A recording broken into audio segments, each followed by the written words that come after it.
Hey everyone, I am here visiting another one of my friends, another one of the players who was an early tourer, someone who right? Is that right? Yeah. Somebody who toured the best disc golfer ever to come out of Iowa. So far, Right. Well, a lot of up and comers. for now. I mean, I think you can almost say that everywhere. Man, Gannon, Burr, Ben Yeah. Calloway. Yeah. There's some It heavy is. hitters in there. It is, and we're going to talk about the person in Iowa that I looked up to the most in the '90s. Maybe the smoothest player to ever play, Jeff Harper. Oh yeah. He was so disgustingly good, and Long putter. no one knows. I think I could do things with an aviar, but we'll get to that. I think he's might have the most Minnesota Majestic wins or something like crazy stat he told me once. Really? Yeah. So you have to look up his stats on the Majestic. Yeah. He's won it a few times. It is, but anyway. So Chris Sprague. Yeah. And it's cool. So you were telling me a story earlier today. I didn't realize, but it just like it warms my heart to hear of players that are played and toured throughout the 2000s that I touched in the 90s, and I took off for 13 years, Yeah. and I didn't hear from them. So I want to start with when you just started playing. You met me. Yeah. Yeah. You actually came to Des Moines to do your doubles, Stokely doubles, So cool. and we won. And you, that's technically doesn't count because I've never beat you in sanctioned play except for when you withdrew. But I beat you in the doubles one time. The first Okay. time I met you, and I'll count it. and I'll give you the benefit of the doubt. You're probably not playing your best, but no, that was the first time I met you, and we were just blown away. And then, and that may have been before or after Kansas City, but it was in 2000, and I didn't make it into the tournament, and I decided just to follow you and LaRon, Climo, and Barry. So I just remember seeing shots I'd never seen before, seeing discs curling into the basket. It was this next level of thinking that I just thought you threw straight to the basket. I didn't think there were other options. I thought everything was just point, shoot. And I was watching the things that you were doing, number one, so unorthodox. It blew my mind. I took it home and just started, trying weird things, unusual things. A lot of people struggle with disc golf because they lack creativity. And the minute they find their creativity, they start to blossom and they turn into a new player. And you can see the new players, they start to learn these new shots, these tricks. I had never seen anybody bend in the disc the way you do. It's pretty cool. Well, I was also doing this trick shot in the 90s called the sidearm. Oh yeah, that was a trick shot. The people used to call it a trick shot. It was, But you were anyways. throwing 300-foot grenades too. So Gotcha. So, but then I took off from the sport, and then you got good fast. I kind of hit my stride. I won the KC Wide Open in 2005 by 6 strokes. As an NT. It was my first big win. Yeah, and that's like 5 years after you started playing. yeah. Yeah, that's fast. I mean, there's some players like Andrew Fish and Ezra who came up have gotten good quickly, but 5 years is really fast. With Andrew and guys like that were playing other disc sports, it's clear. You can see their talent has been there for a long time, I was fortunate that Jeff Harper was getting his PhD, who does all the technical specs for discs. I've rarely seen anybody throw an arrow. Nobody throws an arrow like him. He has that nose down, dropping putt. He was building pressure on the disc I'd never seen, throwing it into the air, getting air pressure on top, and you'd watch it fly up and then dive down, and blew me away. And I didn't realize it at the time. I didn't realize how special that was, or what his, he told me his qualifications, but I kind of was like, oh, that's cool. And then as I got to know the sport and grew with the sport, I was like, oh my God, well, you couldn't have picked a better mentor, someone who was that tied into Frisbee since the 70s, who was just an amazing athlete. And just, I remember him shooting 11 downs at Grandview, and people weren't doing that at the time. We had 100 more trees there. It was just not unheard of. So. And then you were in a state, so Jeff Harper, who we mentioned, is like, he just slipped under the radar. He's one of those players that he's so soft-spoken and so just gentle and kind. This does not mean he was not a competitor. Oh, no. He'd come out and smoke you. And I lost my first pro tournament to him. And he goes, I don't usually talk about score, but we're tied. Yeah, I love And I it. bogeyed. A little gamemanship. Yeah, it was But he was good. I mean, what was it like playing with Jeff in the early days? amazing. I had never seen anybody. I mean, he didn't throw Anheisers, which is my game, but he threw these Heiser Anheisers. So he had a different approach to the game than I ended up with. But the one thing was his just mental fortitude. I mean, he rarely got shook. He made putts from everywhere. I can remember watching him at the Mad City Open, just firing them in, him and Rifleman, just back and forth, and I just mesmerizing. I mean, he's so smooth with his distance. He'd throw his AVRs well over 300. I'm guaranteed. Yeah, but 300 foot, but it looked like he was throwing 150. Effortless. It was just so smooth. He did the things that players like Jeff Malton and Ken Climo could do. John Schiller in Colorado, underrated player, where they were so smooth, but because they could maximize the flight of the disc, it left their hand the same speed as other players. Battery went low, but it would leave their hand. It would appear to leave the hand the same speed as other players, but it would just fly like 40% farther. And Jeff did that every single shot. Yeah, he was really tough to beat. And then you also, was Juliana still in Iowa, or had she taken off by then? Or was she just a legend by then? She was still around a little bit. Juliana Korver, yeah, five-time women's world champion. 5 times women's world champion. Yeah. And she was phenomenal. She had the best work ethic of anybody in the Des Moines area. And I remember watching her go out and practice, and she'd post her videos. She was, she got a couple spots on Iowa Public Television. And I just remember thinking, like, I'm not working that hard. I need to work that hard if I want to do it. And she was the first person who told me, she goes, Chris, you can go on tour. I was like, what? I mean, I was like, for some reason you think like, you can't do it, but she's like, no, you just got to prepare and make plans and like get yourself set and figure it out. Juliana toured she toured a lot, and she toured in the 90s.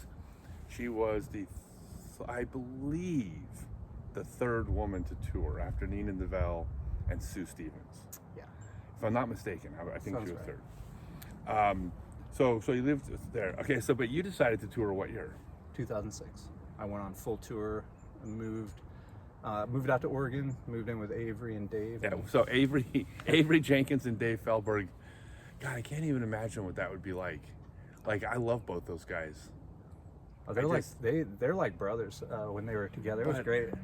Like, I just can't even imagine, like, I mean, we're talking about a house with, that would be like 3 10-30 players living in a house. With Cam Roundhorse, too, who was another 1,000 rated player, really good player. Okay.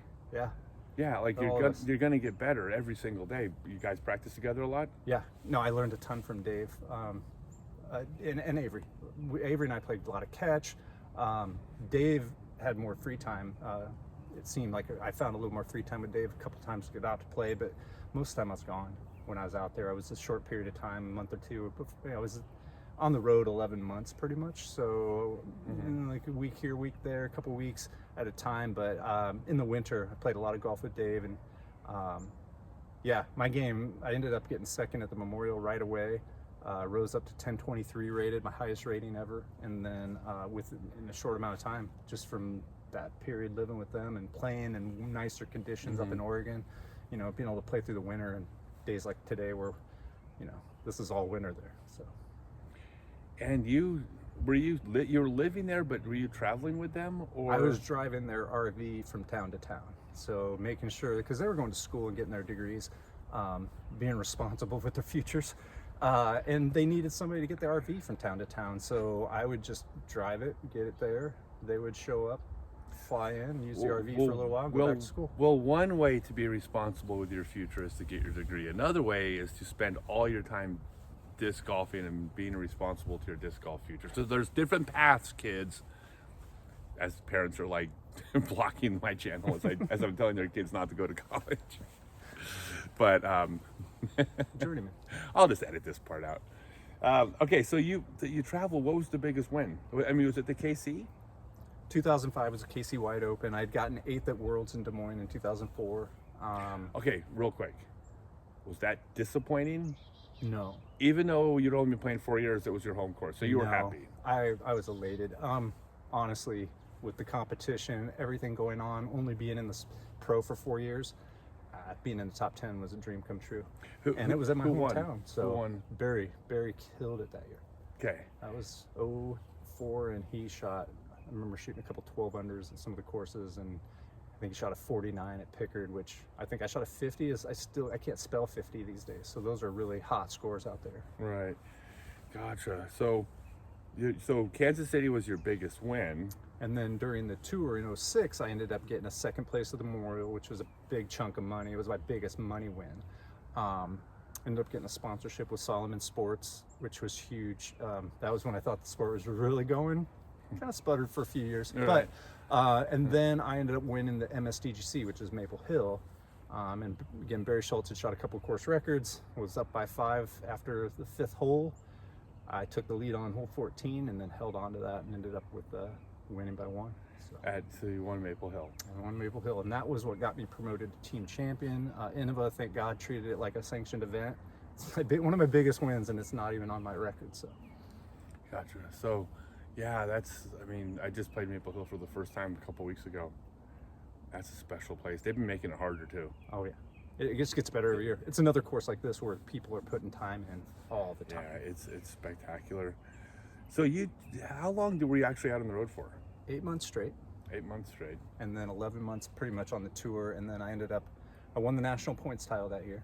And it was... I think I knew that. 1,800, I think we were 1,200 points ahead of the next people, me and Barry. And Barry was 180 points behind me. So he was playing Tupelo Bay and I was contemplating a flight to Delaware to pick up a C tier. Just to win the national points title. I was gonna fly cross country for a C tier, but he ended up pulling out of Tupelo Bay. I called everybody on the East Coast to verify, make sure I didn't jump a plane for nothing. Right. I was committed, man. Once you're on the road that long and you know you're that close to something special, I know it's just a points title, but it's an obelisk. No, shut up! Don't ever put the word. This is my lesson for the kid. Don't ever put the word "just" in front of something you accomplished.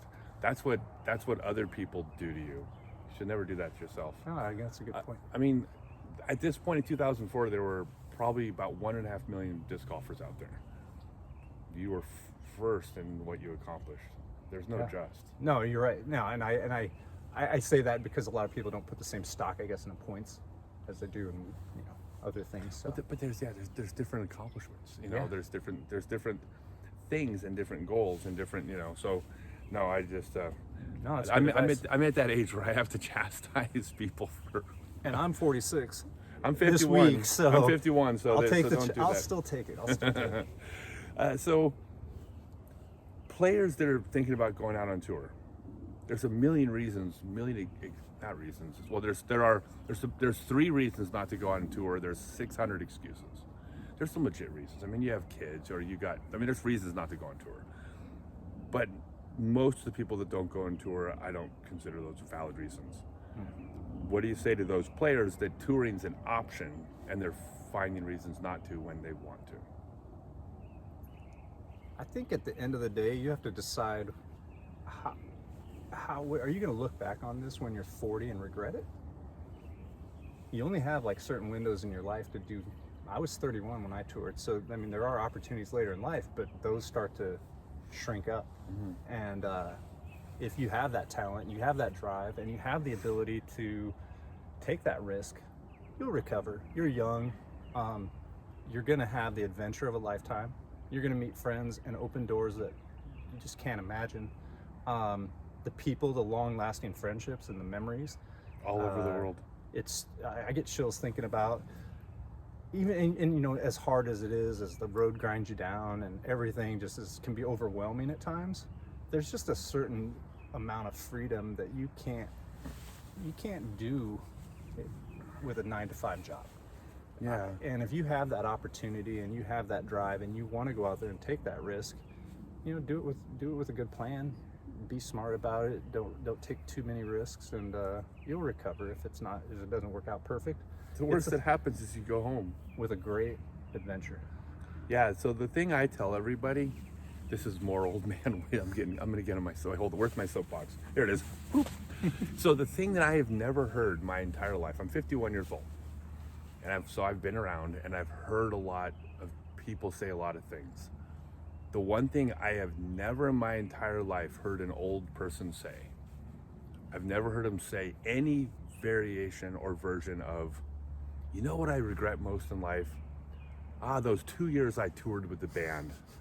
I mean, we were broke, and then the transmission broke down in Baltimore, and remember we had to sleep on that floor, and we were eating wrong. Worst year. If I could only have had those years back, so I could have started working earlier. Like, no, without exception, 100% of old people say those 2 years with the band were the best years of my life.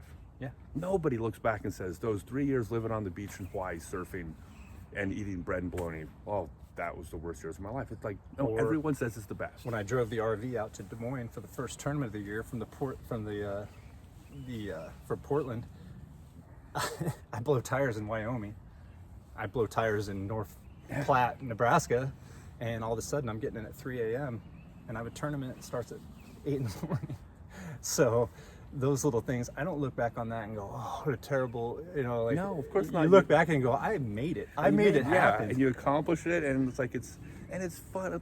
What's the worst that happens? You spend a night in the car and you're cold and you're hungry. Yep. Like, you live, you don't. And actually that was a breakthrough moment, because I got in, thought I was in trouble, ended up killing Pickard, shot a 50, I think, out at Pickard, and then ended up winning the Des Moines Challenge by 9 strokes over Kale and Matteo and like all these amazing players. And I was just like, I had never won the Des Moines Challenge. Over Kale LaVisca and Matt. I had to move away. But, and that was when Matteo jumped in my car. We were in Des Moines, and his dad, Jim, asked me to take Matteo, and we went up to Minneapolis and went down to Kansas City, took off, went out to Pennsylvania, and had a little tour with Matteo. Got to know him. He's 18. So, really? Yeah. Matt Oram is he is the funniest, not trying to be funny person. He's amazing. Have you ever met anybody that's as funny as him? No. When he's not? He's just not. He's so just nonchalant funny. Oh my God, the guy's just an absolute riot. He's one of my favorites. And Barsby too. I met Barsby at the Miles Ranch out there in Santa Cruz. They were, I want to say, 18 at the time too. Really? Yeah, I've known all those guys. It's weird. They're when children. you're watching them grow. Yeah, they're kids, but now they're. Oh, it's so weird. That is funny. So what are you doing now? I mean, you're playing. I just shot around with you. I mean, you look like you don't look disjointed. I mean, you look super smooth. Just gotta work on my confidence and get more time in on the course. I haven't put a lot of time in like I need to. So. Are you playing MP40? I got my 100th career win a couple years ago. Really? And Sweet. I didn't know it, but I crossed $100,000 career earning the same day. Oh, really? Nice. And I was grinding for that, and I was feeling the clock, I was feeling the younger players and feeling how hard it was getting to win. And it was kind of starting to be like, and with life and challenges and work and everything, I just wasn't getting the time in. And so, man, I hit that. And then I started playing MP40 a little. I won some, I realized it was costing me a lot of money playing. My ego was costing me money playing open. I'd get top 10 in something and then realize I lost $900. Would have won by 9 in Masters type of thing, 8 tiers. And so I started playing more of the 8 tiers. But the one thing I noticed with playing Masters is that I don't know that I have that same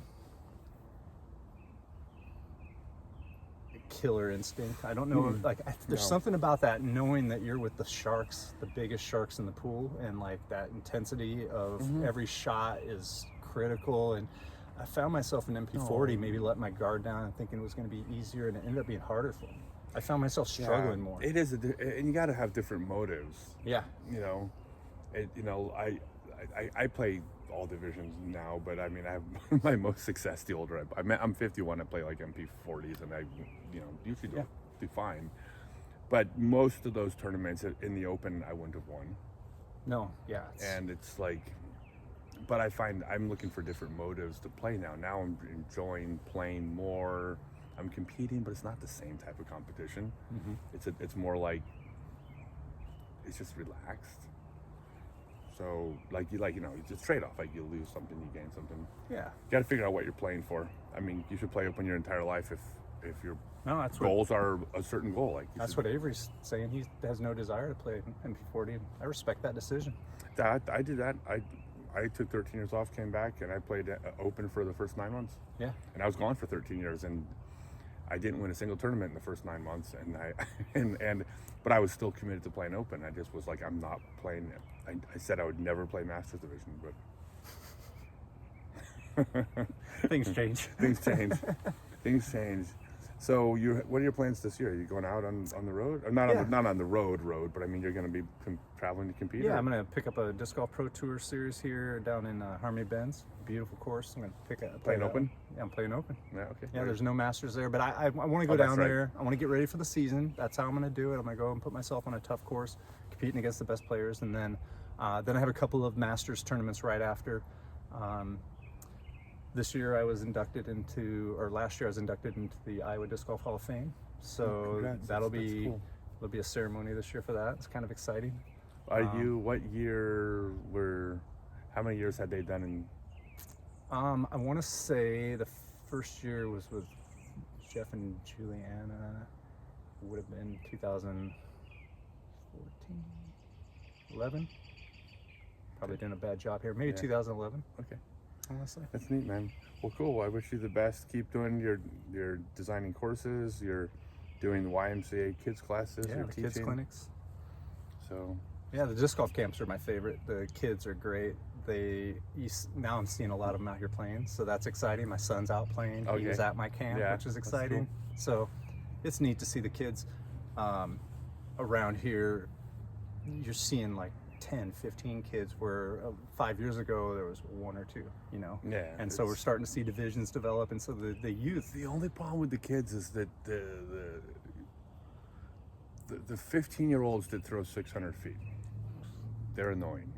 Yeah. I don't care how polite and professional Gannon's they are. Very annoying. I know. I'm totally kidding. I think it's the coolest thing ever. I love it. Totally joking. Nothing makes me happier than seeing the where the game's going. Well, I mean, it's neat when you meet the kids, you take photos with them, and then you see him playing open. Aaron Doyle winning open tournaments and stuff. And I met him in 07. He might have been 13, you know. And then you had like Nicholas Duran in 2007. Now he's out there playing open and winning tournaments, whatnot. But it was just neat to watch these kids grow up, and now I'm getting to do a little bit of that here and starting these kids off cool. young, getting some fundamentals under their belt so they can go out and take on the disc golf world and everything. So That's cool. I love it. Well, thanks, man. All right. Well, thank you guys. I'm going to keep chatting with my friends, and I hope you enjoy it. Don't really care if you don't. I'm just going to talk to my friends and put it up on YouTube. oh, thanks for having me. Yeah, man, it's a blast. Thanks for showing me this beautiful course that you designed, and thank you to all the people that put it in. I'm also doing a video about the course itself that'll come out also, but let's go shoot hole 18. All right.